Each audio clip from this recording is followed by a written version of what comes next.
Hey everyone, and welcome to the channel. My name is Ash, aka I'm a Ghostbuster, and I am here with a review of Neptunia ReVerse on the PS5. Now, this is a interesting game because it's basically a remaster of a Vita remake of the original Neptunia game, which was Hyperdimension Neptunia. Now, I'm not going to lie, until I played this game, I had never heard of this series. It's called Hyperdimension Neptunia.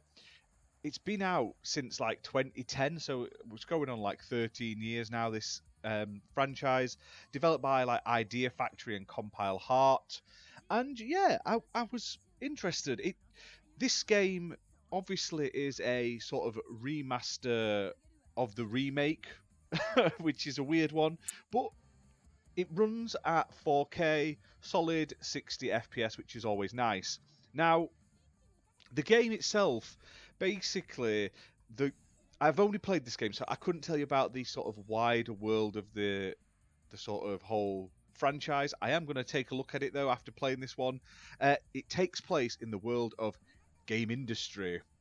You see where this is going, which is divided into 4 separate regions. You've got Planeptune, Lay Station, Lowy, and Leanbox. Now, these are all separate from each other, and each of these are basically separate countries. They have like this overarching goddess for each of them.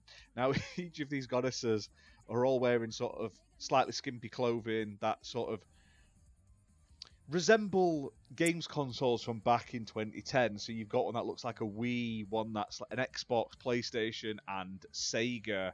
Now, if you haven't guessed what the plot of this is, it's kind of like a tongue-in-cheek sort of anime plot, like an RPG-esque game, but it takes the mess as such. It's like a satire of the video game wars and stuff like that. So I found it quite funny. Like I said, I haven't played them before, so it was all fresh and new to me. Now, obviously, some of the references are slightly dated. So the original game came out back in 2010. It was then ported, I believe, in early 2013, I think. Maybe even earlier than that, to PS Vita. And then it's now been obviously remastered and upscaled in 2021. So yeah, this is an interesting game. It's a RPG game. The good majority of the game is sort of story based, so it plays out in like a visual novel-esque way, reading a lot of dialogue, listening to the conversations and stuff like that between all of the characters. Now, one thing I did like, all of the characters and all the dialogue and stuff are voiced in English as well, which is cool. I am a big fan of English dubs in anime games over the sort of Japanese dubs. And this game has some really cool names in it. You've got Melissa Fan, Erin Fitzgerald, Tara Platts, some really decent like voice acting names. So some of these guys have done really fantastic work in other series. Erica Lindbeck's in it. Do you know what I mean? There's some really cool names that I've known from watching anime. Christina V. So the voice acting and stuff like that is absolutely great. Like, they've done a really good job with it. It sounds fantastic. Now, graphically, obviously this is an anime game, and it's never gonna blow your mind. It's not pushing the PS5 to its limits. This is basically a up-resed Vita game, but it's bright, it's colourful, it has all that anime charm, it has the outlandish sort of attacks and the character outfits and stuff like that. Some of them are quite skimpy. I did read online when I was researching this for this review that they had to censor the PS5 non-Japanese cover and basically make one of the characters a little bit more covered up. So I bet that went down like a lead balloon with sort of fans of the franchise, but I can see why. I started playing this game and my kids came in. I was like, oh, it's only anime. It's not violent or anything like that. They'll be fine. And then literally about 5 minutes into the game, they start like saying that having big boobs is a good sign of being a great like goddess, basically, because one of them is like a younger looking girl or woman, should I say?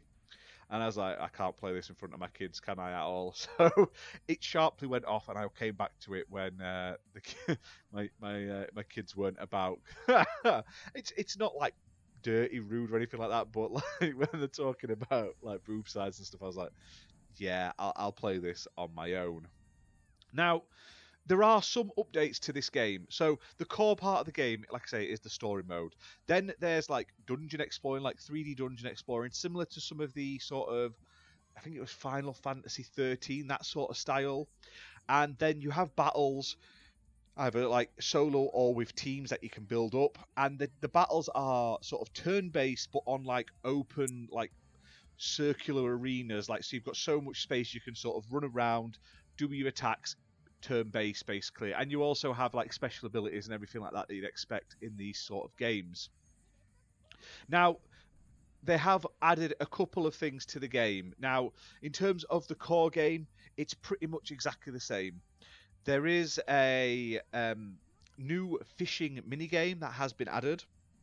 Now, this fishing game has the use of your PS5 controller, so you get all of the benefits of using the controller, which is pretty nice. It's not a huge like sort of revelation sort of edition, but it is nice.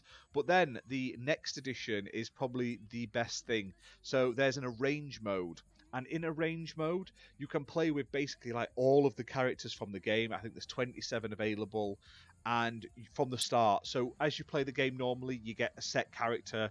You unlock more party members as you progress through the story. Now, arrange mode is basically you can pick and choose and do what you want, basically.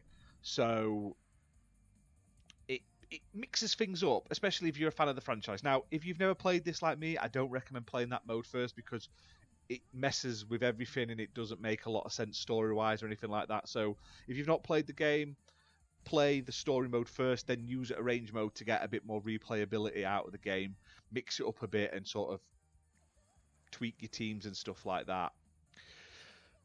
But overall, there's a lot of content to this game. It's like I said, there's a hefty chunk of RPG goodness here. I'm a big fan of like the JRPGs, and I like the sort of action-orientated style of this. I did like the sort of UI, the menus, and the sort of gaming sort of style focus on the story and characters. I know it's not exactly the same, but I, I was like, I get what they're on about here.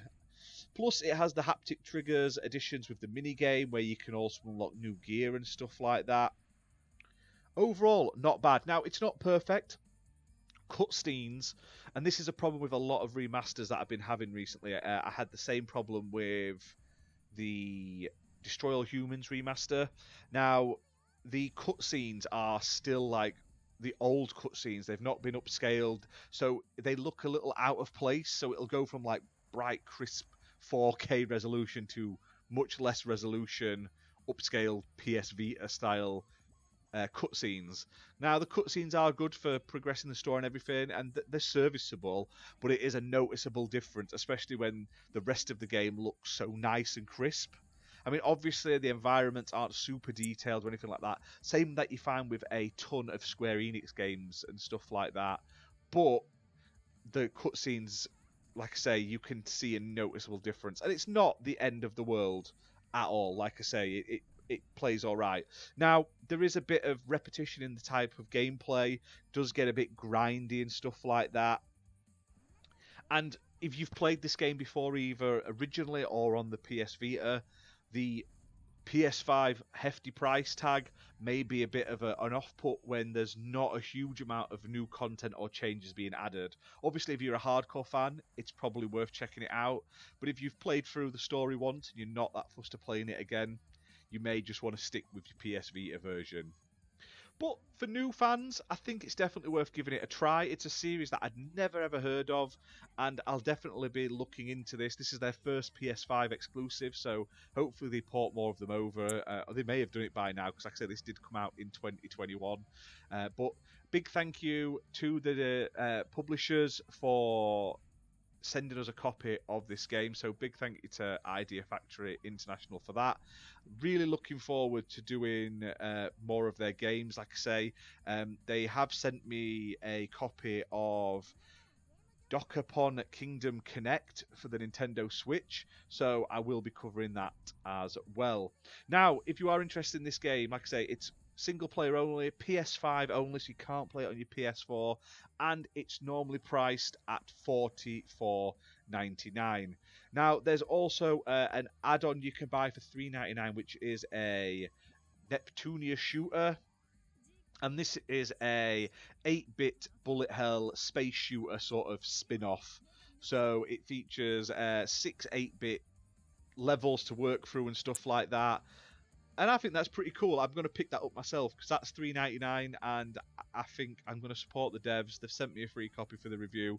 I quite enjoyed the game. Is it perfect? No, but I had a lot of fun playing it. And it's a new franchise I really want to check out more of. So I'm going to play this little shooter game and have a bit of a laugh. And I'll probably do a video on that as well. But thanks for watching, everyone. If you've enjoyed this, hit that like button, hit subscribe, and keep an eye on the channel because I'm going to be covering more games like this very soon. I've got a ton of anime style games. I've got some sword art games and stuff I've bought on PS5 that I want to play. So keep your eyes peeled. I'll be playing a lot more of them, doing content of them very, very soon. But that's that, guys. Thanks for watching. Bye for now.